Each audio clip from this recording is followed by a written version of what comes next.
Now, they often say, whoever they are, scripts and introductions to stars and guests, they say, this next guest needs no introduction, so I'm not going to give him one. I'm just going to say it's fabulous to speak to Marti Pellow. Hiya, Marti. Oh, Ted, it's yourself, man. Brilliant. Is it you, by the way? Yes, and the last time I saw you was at the in your dressing room, and you said, they are big fella, get that down you. And you gave me a glass of bourbon whiskey, which went straight to the cockles of my heart. Well, you know, if you come and visit me in my dressing room, I might not be doing the drinking, but there'll always be a dram in the room for you. There'll be a dram. Marti, it was lovely meeting you. My dear sister Amy had the pleasure of being in the West End at the Phoenix. The Phoenix Theatre. Yeah. In Blood Brothers, where you were a marvellous narrator, and she played Mrs. Johnson. She was an absolute sweetheart. How is she? Is she doing good? She's great. She's currently filming Hollyoaks at the moment. She's going to be in Hollyoaks, and I'll send you her love. And she looked after me well. Well, man. I'll just say this, Marti. You did the same for her, and I'm telling you that because Anyway, we'll go into that at another time. Okay. I mean, I'm going to talk about your career and everything, and this wonderful new album, Mysterious, which is, and you're coming to the Bridgewater Hall next month. You just mentioned about not drink. Obviously, I met you first when you were in Wet Wet on the beach in Spain, but I don't know if you'll remember me or much about it anyway, because you're quite honest about it, aren't you? Well, if I was in Spain, it would have been very hot, so it would have been thirsty. So you probably caught. As long as I was in top form, that's good. Top form, yeah. But brilliant. Oh, I do know what you mean. He's great, man. But you love theatre now, and you diversified. You've been in Chicago and Broadway in America, yeah? Yeah. I'll tell you what, Ted. I never really saw that coming. And it was a wonderful experience for me to be able to, get to work with Kander and Ebb and do the Chicago score. I did it in the West End, and then also in Broadway. And I took over from Patrick Swayze, and it was no big name then. No big name, and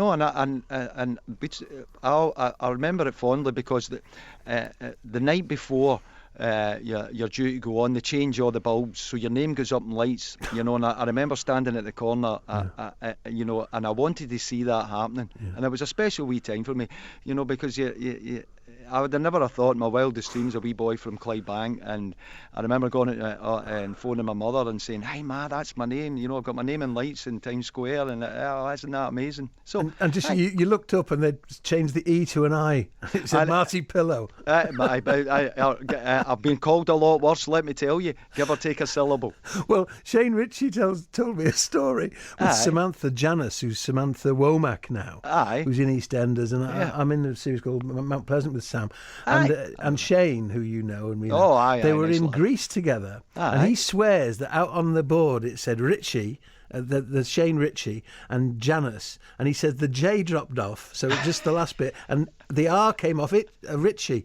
So I'll leave it to you to put that together. I won't say it on the radio. Hey, but that's showbiz, man. You know what I mean? That's showbiz. That's showbiz. It is showbiz. Do you love the theatre more? Do you love to sing? You've got a new album out. You're a great singer. Sure. We know the Wets and everything. I think I'm a part of my career, a time in my career where I'm afforded the luxury by the people who enjoy me as a performer. Now, be it that and musical theatre or as a solo artist or singing with Wet Wet Wet. Yeah. I enjoy them all. I'm just, it's always about finding time that you can get all these things that I love and I am passionate about to bring them to the public so that they see they have their own little journeys. Yeah. So I love them all, but there is a thread that runs through there, Ted, and it is the gift of melody and music. That's always, that's my first port of call. Could you say, because your life, and you do talk about this, and I'm not going to pry or anything, but do you think that music is something,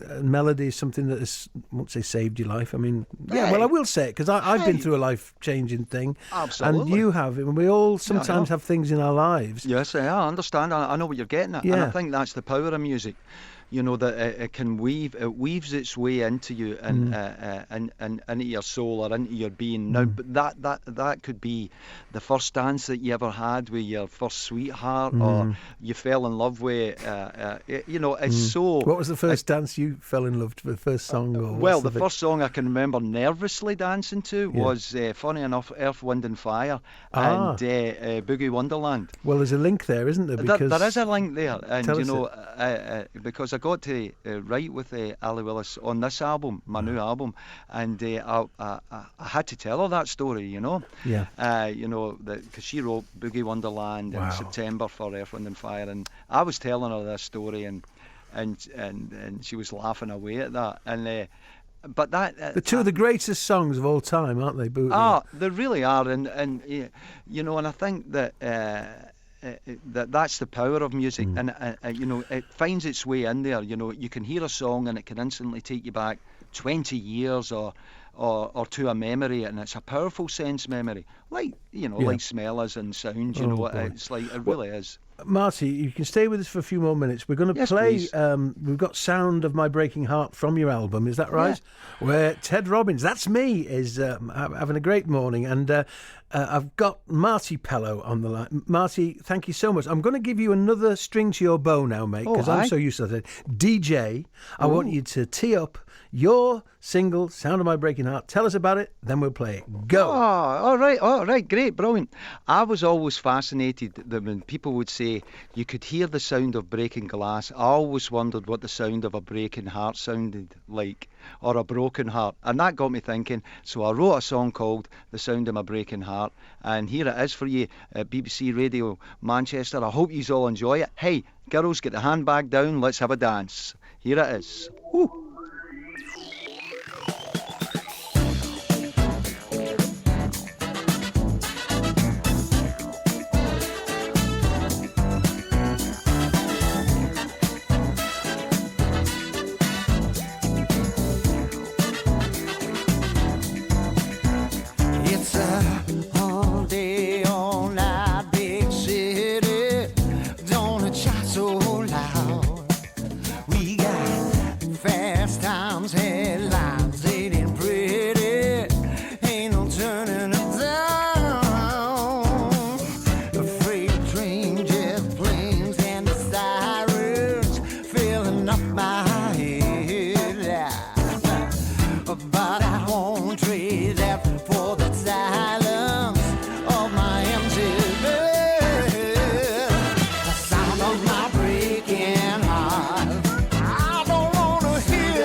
Well, that's the first time I've heard that, and it's not just because I'm talking to him and he gave me whiskey in his dressing room once, but I promise you, that's one of those songs, like you've heard it all. Fantastic. Love it, Marty.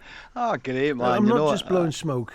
Honestly, it really is great. No, I look, the simple songs, the simple songs played by some great musicians, Well, musicians who worked with, and I've got the list here, and you can just hear it. Stevie Wonder, Quincy Jones, Herbie Hancock, incredible. It goes on, you get the Tower of Power on horns. It's phenomenal. And I think that's the whole beauty of these songs, is that you can hear the passion in it. You can, and I can just see you singing in the studio with those guys around you. It must be a real kind of adrenaline boost and great fun. Well, it is, because it's great when you see your little idea or nucleus, this little song that you've written and that you hope will, be that people will invest a little piece of their hearts into it as players and engage in their imaginations, and they take your song and run with it, and you just see it growing. And that's the beauty of the power of the collective, if you like, in the studio. I love that. It's like, you can be inspired and make the room safe for people to engage in their imaginations. And the Bridgewater Hall in Manchester, have you played that before, Marty? Yeah, I did. I did that a few years back there, and it was a magnificent space, and it's a great room to play. I did an evening there where I was with a bunch of jazz boys, and we were kind of looking at the work of Billy Evans, and it was a lovely evening. So I'm really looking forward to getting out there. So what will you be doing on the March the 17th? Well, I think it's I'll do a couple of new songs, because I think it's about that, including that one. I'll do a couple of new songs, but I don't think you should do a lot of songs for the new album. It's all about entertaining, so it's about me bringing songs from my solo work, or from our wet work, or songs that will be borrowed, songs that I'm just to have a good evening, Songs from the musicals. I might even do a bit of that. It just depends on the night. If you've got a loud enough voice and you shout out, and I know it, you know what? I'll give it a try. It's not just loud. You've got a great voice, pal. What about the future? What would you love to do, Marty? Well, I've spent so much time doing musical theatre over the years. I've been working on an idea to write my own musical, embracing the music from my own country, of Scotland. And it was inspired by the stories that my grandfather would tell me as a child, and the old folk stories, and so I'm kind of working on a project that's embracing all the Celtic instruments of the baran and the whistles, and really looking at the gift of harmony through vocals, and working on a musical that embellishes all that. Well, kind of Riverdance, and this great score that Bill, who wrote, I can't remember his surname, the great Riverdance music. Absolutely, which celebrated your fellow Celts. Yeah, and I think that there's a little bit more to Scotland that can also bring that amount of heritage and rich sounds and passion and dance to the table. And the pipes and everything. Ooh, the pipes. The agony bag, as we call it. Because in the right hands, it is an agony bag. Well, I think it was P.G. Woodhouse who said that the definition of a gentleman is somebody who can play the bagpipes but doesn't. Well, what does a Scotsman wear underneath his kilt? Nothing.